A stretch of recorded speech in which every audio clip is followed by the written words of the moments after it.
Hi guys! So welcome back to my channel, and for today's video, i-test natin ang Colourette Cosmetics. Parang nasa tin cans, ganyan. 250 pesos yung SRP nito. Pero ito kasi nabili ko as a bundle na may kasamang highlight and yung pang lip talaga na parang nasa packaging ng nail polish. Parehas sila. Ito yung shade na kinuha ko is Vibe. Ito siya, Vibe. Nabanggit ko rin naman siya dun sa final thoughts ko. So inuna ko kasi yung mga video na yun kaysa sa introduction. Sorry na. So Coloursnaps, Vibe yung shade na kinuha ko. Super cute ng packaging. Meron tong shea butter and vitamin E para sa ating nourishment sa skin. Ayan guys, so siguro panoorin nyo na lang yung pinaka-video hanggang dulo para malaman nyo kung maganda ba yung product or hindi. Alam ko matagal na tong na-release and ngayon ko lang siya na-review dito sa channel na to.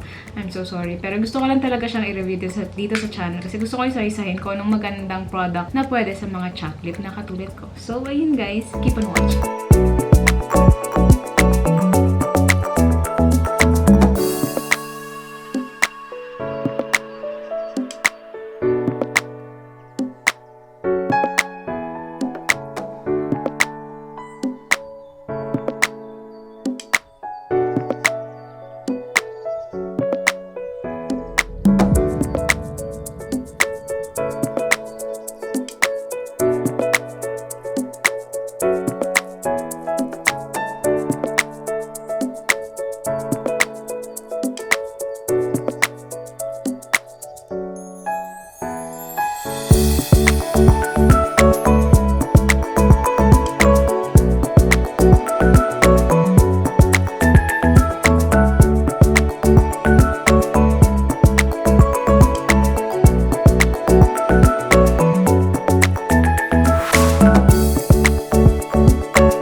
Okay guys, so time check muna tayo. Ayan, so time check, 6:21 na ng gabi. So almost 13 and a half hour natin siyang tinetest. Sorry pumapapak ako ng chichirya. Sarap eh. Direct to the point muna tayo. For availability nitong Vibe Colorsnap Dewy Multistain na 12 grams. Kilala ang Colourette sa kanilang mga parang nail polish packaging na lip and cheek tint. Tapos, ito naman, parang nasa tin can siya. Ganyan. Cute ng packaging.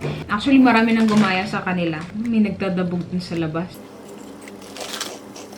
Mabibili nyo to sa mga SM Department Store, Landmark Department Store, yung mga beauty section nila doon. Available din sila sa Shopee and Lazada Mall, Shopee Mall, Lazada Mall. I think available din siguro sa Beauty Manila, sa site nila. Madami yun. Dami kayong bibilan nito. Meron ding mga nagre-resell sa Shopee. Wala pa akong nababalik. Hindi ko sure kung may fake na ng mga Colourette, pero I'm not sure din. Parang wala pa. So far. Buildability guys, nagbe-build up siya. Pero yung pigment hindi masyado sa lip. Pero gusto ko yung build up netong shade na to as a blush. Gusto ko siya. Hanggang ngayon nandyan pa din siya. Parang 2 layers lang yung ginawa ko. Tapos, mukha siyang parang kung sun-kissed. Ganun yung color kasi. Yung shade na to is, ito siguro yung malaki, Vibe. Ayan yung shade, Vibe. Gusto ko siya. Parang ayoko ibenta. Kasi binibenta ko usually yung mga products na tinitest natin dito sa YouTube. Yung mga one-time use lang natin. Pero pag nagugustuhan ko, tinatabi ko. Yun. Ito parang ang ganda kasi talaga. Gusto ko siyang gawing everyday blush. Super baboy eh. Super subtle lang kasi na to the point hindi niya masyadong makita. Wait lang, i-build up natin. Ayan o, diba? Pag binild up mo, ang ganda. Pero 3 beses yan bago niyo makita. Super subtle lang. Pero kanina kasi pagdating ko sa bahay, syempre pawis-pawis pa ako. So ginawa ko muna yung video na review ko for this Revlon Candid na concealer, antioxidant concealer. Pero bago ko gawin yun, nakita ko yung sarili ko. Parang namumula ako sa pagod. Pero yung pula ko, parang medyo may samang blooming. Kasi medyo namumula talaga yung ditong side na parang sun-kissed. Na parang galing ako sa Boracay. Parang ganun. Kahit di pa ako nanggagaling sa Boracay. Ganun siya. Gusto ko tong shade na to. Ang ganda. Diba? Oh. Tapos sinamahan ko pa ng contour. Pak! Ganun. Aura. Ang ganda ng shade. Gusto ko siya as blush. Hindi siya nagbe-build up sa lips ko. Hindi rin nagtatagal sa lips ko yung shade. Wala rin stain. Ewan ko, siguro dahil super light lang ng shade. Hindi rin siya nakakapag-moisture sa, yung texture niya kasi, para siyang tinted lip balm. Pero, ang inaasahan mo sa kanya, magli-leave siya ng stain. Colourette yan eh. Pero, itong shade na to, hindi siya masyadong nag-leave ng stain. At saka medyo, dito sa lips, wala na yan. As in, wala na. Talagang, nakita niyo naman kanina, binabalatan ko na halos. Kasi nga hindi siya medyo, talagang parang Sahara Desert na yung labi ko. Na to the point, gusto kong mag-exfoliate dun sa mismong desk ko sa office. Okay. So, yung blendability, gusto ko yung blending niya kasi super smooth niya dahil nga parang medyo lip balmish siya. Yung glide niya, bonggang-bongga dito sa cheeks, kahit dito sa lips. Kahit chop lip ako, pasok yan sa mga gilit-gilit ng labi ko. Yung coverage, hindi siya super kita yung coverage sa lips. Super subtle lang. Siguro kung red talaga yung shade, doon magkakaroon ng tint. Di ko sure. Kasi itong shade na kinuha ko is parang peachy, nude, ganon, pink. Pero yun yung experience ko. Nakita nyo naman.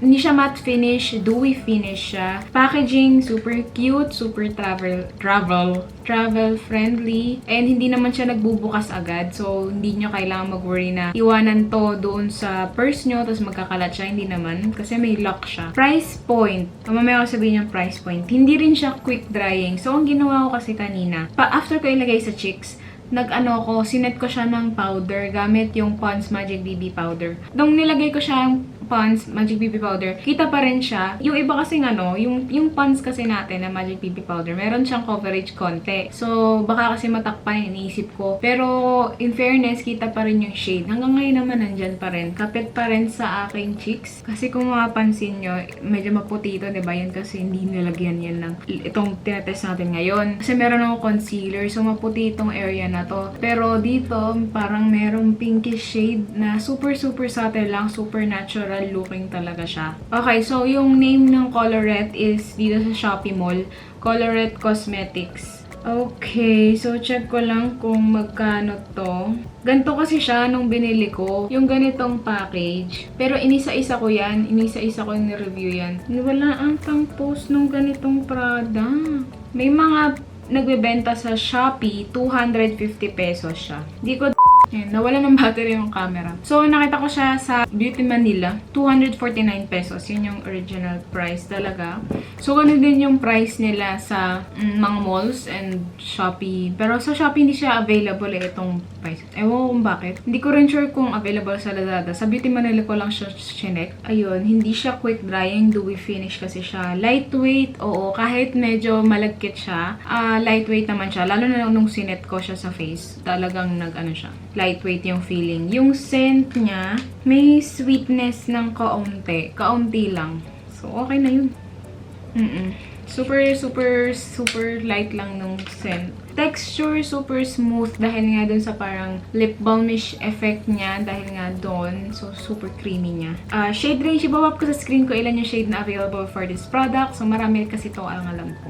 Okay ba siya for chap lip? Hindi masyado. Mas okay kung, di ko kasi nilagyan ng Lucas Papaw. Akala ko kasi yung texture niya, ano na, parang hindi na kailangan. As in, parang talaga siyang lip balm. Pero, ewan ko, hindi ko pa sure. Kasi ngayon talagang Sahara Desert siya eh. Pakita ko sa inyo in close up. Ayan no, diba? Parang wala talaga akong lip. Medyo matamlay talaga yung itsura ko ngayon. Hindi masyadong kita sa camera yung ano. Pero ayun no, kita niyo yung difference nitong part na to. Ayan kasing concealer.